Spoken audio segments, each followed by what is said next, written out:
Você falou que é mulata. Falei, claro, eu sou mulata. Foi assim que eu aprendi na escola. Foi Sim. assim que eu aprendi nos livros. Foi assim que a minha família me educou. Eu sou mulata, eu sou uma mistura de uma mãe branca com um pai preto e eu sou mulata, né? Não, preta, você não pode falar que você é mulata. Você sabe a origem da palavra mulata? A Não verdadeira origem não é essa. Essa é o que os livros e que a branquitude quis passar historicamente. Mas a verdadeira origem da palavra é que as escravas, elas eram chamadas de mulas pelos seus donos. E quando nascia um filho do estupro dessas mulas, eles chamavam de mulatos, os filhos das mulas. Isso foi uma explicação que me foi dada, mas eu li outras. E hoje em dia todo mundo tem acesso à internet, pode pesquisar.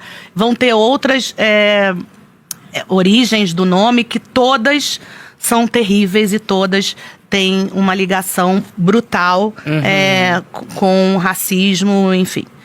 E aí eu fiquei chocada. Eu falei, meu Deus, como é que eu não sabia disso? Como é que ninguém nunca me contou? Eu fiquei muito chocada de eu não Isso saber. antes da pandemia. Foi 2017. Eu fiquei muito chocada. E aquilo, e logo depois eu continuei, assim, muito constrangida, assim, de não saber aquela informação. Eu realmente não tinha noção daquilo. Eu ainda falei, mas você... Alguém falou, Preto, você liga para as pessoas que te xingam na internet? Eu falei, não ligo para essas pessoas que ficam me... nem lembro mais a palavra. As pessoas que ficam me denegrindo. Aí, querida, a vaia veio com tudo. Sim. Quando eu falei denegrindo. Aí veio a Jair, a vaia veio. Eu falei, o que eu falei agora? Aí foi onde você pediu. Aí eu pedi. Aí você sabe a origem da palavra denegrindo? Não, eu soube no mesmo dia, naquele dia. Qual que é? Me Porque muita gente falaram. não sabe. O que me disseram naquele momento era que diminuir por ser negro, denegrindo. Diminuir por ser negro. Foi o que eu soube. E também tem outras explicações para essa palavra ser problematizada e ela ser uma palavra extremamente racista e a gente tem que tirar do nosso vocabulário. Só que a gente não tinha esse debate nessa época sobre palavras que eram racistas ou até propriamente sobre as questões raciais assim, mais explicitamente. Tinham grupos que falavam, mas isso não era uma questão na minha família, não era um assunto falado.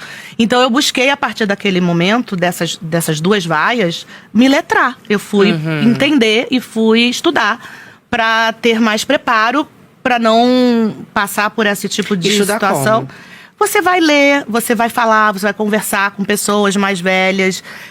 Eu tenho grandes amigas. Por exemplo, quando eu saí de lá, eu fiquei muito chocada com o que tinha acontecido comigo. Eu liguei para uma grande amiga minha, que é a Thaís Araújo. Né? Foi, o cancelamento, nem foi o primeiro, mas foi um cancelamento ao vivo, né? Sim. Mas ele, rapidamente, ele também foi para a internet, porque as pessoas que estavam no evento foram comentar, tipo, que despreparo, Preta, pelo amor de Deus. E ainda mais eu, que me chamo Preta. Sim. E não tinha a menor noção daquilo. E aí eu liguei pra Thaís Araújo, que é uma grande amiga minha, e contei a história pra ela. Ela falou, vou fazer um grupo de mulheres negras que podem te explicar mais sobre esses assuntos e podem te acolher, ou também algumas te criticar. Mas vamos criar um grupo. A gente criou um grupo chamado Potências Negras, que existe até hoje. A Thaís não tá mais no grupo, Alanca. Eu não acreditei. No dia que apareceu assim, Thaís saiu do grupo. Eu liguei pra ela e falei, amiga, ela saiu mesmo. Ela saiu real. Aí ela justificou na época e ela tem tido a razão. O grupo era full time, sabe? 24 horas. E é uma coisa que é complicada. O racismo, ele não dá trégua, ele não dorme, né? Então, a demanda do grupo, ele foi ficando grande. Hoje ele tem quase 3 mil pessoas.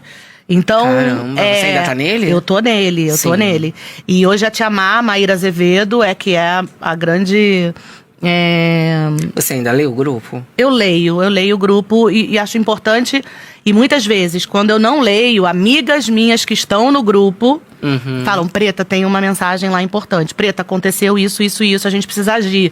Preta, falaram com você, você não viu. Então, graças a Deus, eu tenho grandes amigas Sim. que não me deixam ficar no vácuo do grupo. Então, eu vou... Sempre elas fazem isso comigo.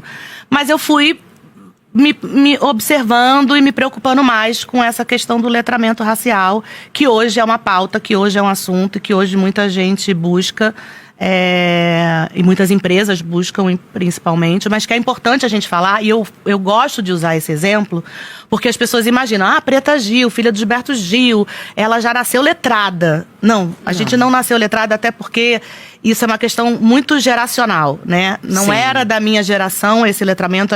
Eu nasci no pós... logo ali quando acabou o regime militar. Então, eu nasci nessa abertura. Eu sou de uma geração dos anos 80, que era uma geração mais necessitando de uma alienação, assim, né? Para que acabasse com aquele sofrimento que foram aqueles anos e anos e anos, né, de terror com a ditadura militar. Então, a gente... Nos anos 90, ninguém falava sobre racismo.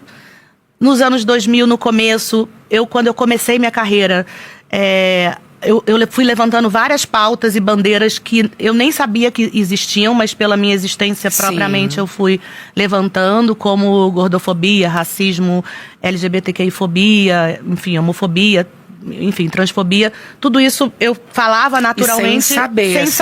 Sem saber.